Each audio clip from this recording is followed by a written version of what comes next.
നമസ്കാരം. കേരളത്തിന്റെ സാമ്പത്തിക അടിത്തറയെയും സംസ്ഥാന ബജറ്റിന്റെ വിനിയോഗത്തെയും കുറിച്ചുള്ള ഗൗരവമേറിയ ചർച്ചകൾക്ക് വഴി തുറക്കുന്നതാണ് 2026 ജൂണിൽ സംസ്ഥാന സർക്കാർ തന്നെ ഔദ്യോഗികമായിട്ട് പുറത്തിറക്കിയ ധവളപത്രത്തിലെ ഞെട്ടിക്കുന്ന സത്യങ്ങളും ഞെട്ടിക്കുന്ന വിവരങ്ങളും. നമ്മുടെ ദൈനംദിന ജീവിതത്തിൽ നിന്ന് ഗവൺമെൻറ്റുകൾ ഈടാക്കുന്ന നികുതി പണം എങ്ങോട്ടാണ് പോകുന്നതെന്ന സാധാരണക്കാരൻ്റെ ചോദ്യത്തിനുള്ള വ്യക്തമായ മറുപടി ഈ രേഖയിലുണ്ട്. ധവളപത്രത്തിൻ്റെ 34-ാമത്തെ പേജിലെ കണക്കുകൾ പ്രകാരം കേരള സർക്കാരിന് ലഭിക്കുന്ന ഓരോ 100 രൂപ വരുമാനത്തിലും കേവലം 23 രൂപ മാത്രമാണ് വികസന പ്രവർത്തനങ്ങൾക്കായിട്ട് ബാക്കി ലഭിക്കുന്നത്. ബാക്കി 77 രൂപയും പൊതുജനങ്ങൾക്ക് നേരിട്ട് ഉപകാരപ്പെടാത്ത വിധം മറ്റ് ചിലവുകളിലേക്ക് മുൻകൂട്ടി നിശ്ചയിക്കപ്പെട്ടിരിക്കുന്നു.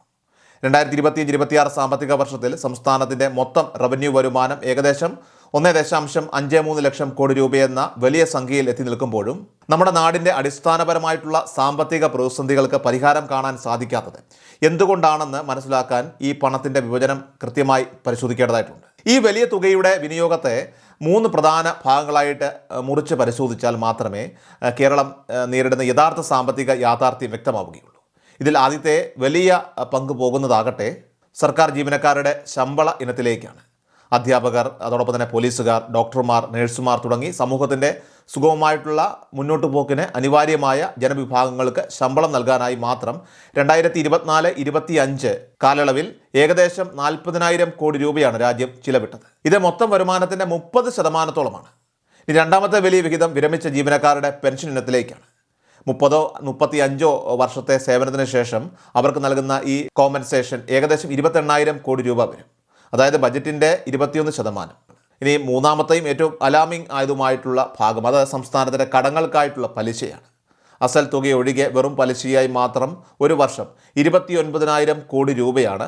അതായത് 21% കേരളം അടച്ചു തീർക്കുന്നത്. ധനകാര്യ വിദഗ്ധർ ഇതിനെ കമ്മിറ്റഡ് എക്സ്പെൻഡിച്ചർ അഥവാ ഒഴിവാക്കാൻ സാധിക്കാത്ത പ്രതിബദ്ധതാ ചിലവുകൾ എന്ന് വിളിക്കുന്നു. പുതിയൊരു വികസന പദ്ധതിയെക്കുറിച്ച് ചിന്തിക്കുന്നതിന് മുൻപ് തന്നെ ഈ 97,000 കോടി രൂപ അത് സർക്കാരിൻ്റെ കൈകളിൽ നിന്നും നഷ്ടപ്പെട്ട് കഴിഞ്ഞിരിക്കും. ഈ മുൻകൂട്ടി നിശ്ചയിച്ച ചിലവുകൾ കഴിഞ്ഞ് ബാക്കി വരുന്ന 23% തുക കൊണ്ടാണ് കേരളത്തിലെ മുഴുവൻ സ്കൂളുകളും അതോടൊപ്പം തന്നെ സർക്കാർ ആശുപത്രികളും അതുപോലെ തന്നെ റോഡുകൾ, പാലങ്ങളൊക്കെ തന്നെ പരിപാലിക്കേണ്ടതും കുടിവെള്ള പദ്ധതികളും അതുപോലെ തന്നെ വയനാട് ദുരന്തം പോലുള്ള വലിയ വിപത്തുകളൊക്കെ ഉണ്ടാകുമ്പോൾ പുനരധിവാസ പ്രവർത്തനങ്ങളുമൊക്കെ തന്നെ നടത്തേണ്ടതായിട്ട് വരുന്നത്. ഇതേസമയം ദേശീയ ശരാശരി പരിശോധിച്ചാൽ മറ്റ് ഇന്ത്യൻ സംസ്ഥാനങ്ങളിൽ ഇത് 54 രൂപയാണെന്ന് ധവളപത്രത്തിൻ്റെ 63-ാം പേജ് കൃത്യമായി വ്യക്തമാക്കുന്നു. എന്നാൽ ഈ ഭീമമായിട്ടുള്ള ചിലവുകളെ കേവലം ഒരു സാമ്പത്തിക ബാധ്യതയായിട്ട് മാത്രം കണ്ട് തള്ളിക്കളയാനായിട്ട് സാധിക്കില്ല. കാരണം കേരളം ഇന്ന് അഭിമാനിക്കുന്ന ഉയർന്ന സാക്ഷരത, കുറഞ്ഞ ശിശുമരണ നിരക്ക്, അന്താരാഷ്ട്ര നിലവാരമുള്ള ഹ്യൂമൻ ഡെവലപ്മെൻറ്റ് ഇൻഡെക്സ് HDI എന്നിവയെല്ലാം തന്നെ വർഷങ്ങളായിട്ട് പൊതുവിദ്യാഭ്യാസത്തിലും അതോടൊപ്പം തന്നെ പൊതുജന ആരോഗ്യത്തിലുമൊക്കെ തന്നെ സർക്കാർ നടത്തിയ വലിയ നിക്ഷേപങ്ങളുടെയും അതുപോലെ ഈ ജീവനക്കാരുടെയൊക്കെ തന്നെ അധ്വാനത്തിൻ്റെയും ഫലമാണ്. ഈ സോഷ്യൽ വാല്യൂ നമ്മൾ പൂർണ്ണമായും അംഗീകരിക്കുമ്പോൾ തന്നെ ഈ കനത്ത സാമ്പത്തിക മാതൃക ഇനി എത്രത്തോളം കാലം സുസ്ഥിരമായിട്ട് മുന്നോട്ട് കൊണ്ടുപോകാൻ സാധിക്കും എന്ന ചോദ്യം ഗൗരവമായി തന്നെ ഉയർന്നു വരുന്നുണ്ട്. കഴിഞ്ഞ 10 വർഷത്തെ കണക്കുകൾ പരിശോധിച്ചാൽ ഇതൊരു റാച്ചറ്റ് മെക്കാനിസം പോലെ ഒരു ദിശയിലേക്ക് മാത്രം വളർന്ന് ഫിക്സായി നിൽക്കുന്ന പ്രതിഭാസമാണെന്ന് മനസ്സിലാക്കാം. 2015-16 കാലഘട്ടത്തിൽ ഈ പ്രതിബദ്ധതാ ചിലവുകളൊക്കെ 69.5% ആയിരുന്നിടത്തു നിന്നാണ് ഇന്നത്തെ 77% കാര്യങ്ങളൊക്കെ എത്തിയത്. ഇതിലേറ്റവും രസകരമായിട്ടുള്ള ഒരു വസ്തുത അത് ഈ കാലയളവിൽ സർക്കാർ ജീവനക്കാരുടെ ശമ്പള വിഹിതം 34.5% നിന്ന് 30% കുറയുകയാണ് ചെയ്തത് എന്നതാണ്. അതുകൊണ്ട് തന്നെ ശമ്പളം കൂടുന്നതാണ് ഈ പ്രതിസന്ധിക്ക് കാരണം എന്ന വാദം ഡാറ്റ പിന്തുണയ്ക്കുന്നില്ല. നേരെ മറിച്ച് പെൻഷൻ വിഹിതം 18.9% നിന്ന് 21.5% പലിശ ബാധ്യത 16.1% നിന്ന് 20.9% കുത്തനെ ഉയരുകയാണ് ഉണ്ടായത്. ജനസംഖ്യയിലെ പ്രായമേറിയവരുടെയൊക്കെ തന്നെ നിരക്ക് കൂടുന്നതും ആയുർദൈർഘ്യം വർദ്ധിച്ചതുമൊക്കെ തന്നെ പെൻഷൻ ബാധ്യത കൂട്ടി.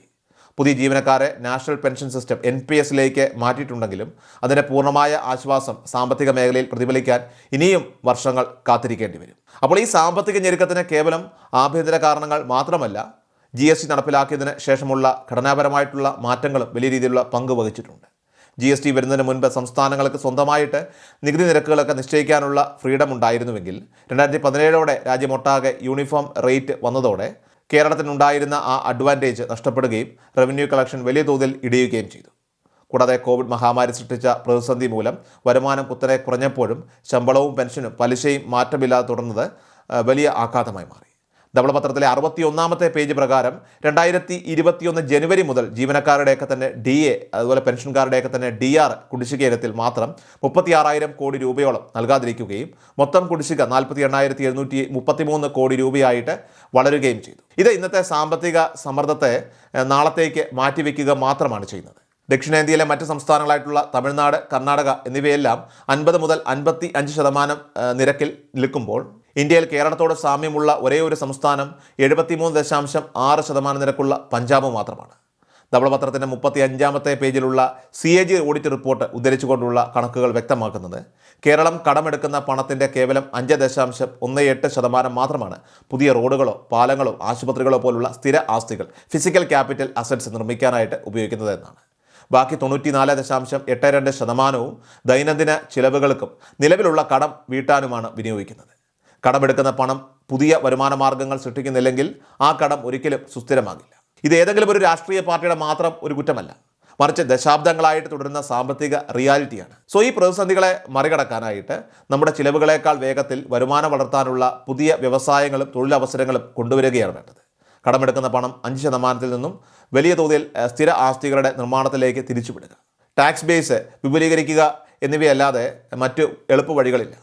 വരും തലമുറയുടെ ഭാവിയെ കരുതിക്കൊണ്ട് രാഷ്ട്രീയ ഭേദമന്യേ നിർണായകമായിട്ടുള്ള തീരുമാനങ്ങൾ എടുക്കേണ്ട സമയം ഇപ്പോൾ അതിക്രമിച്ചിരിക്കുകയാണ്. ഇതാണ് ഔദ്യോഗികമായിട്ടുള്ള ഈ കണക്കുകൾ. കൃഷൽ മീഡിയ എല്ലാ ദിവസവും വാർത്തകളും അറിയിപ്പുകളും ഡെയിലി അപ്ഡേറ്റ്സും ലഭിക്കാൻ ഇപ്പോൾ തന്നെ ചാനൽ സബ്സ്ക്രൈബ് ചെയ്യുക, ഫോളോ ചെയ്യുക, നിങ്ങളുടെ ലൈക്കും ഷെയർ നൽകി ഞങ്ങളെ സപ്പോർട്ട് ചെയ്യുക. നിങ്ങളുടെ അഭിപ്രായങ്ങൾ കമന്റ് ബോക്സിൽ രേഖപ്പെടുത്തുക.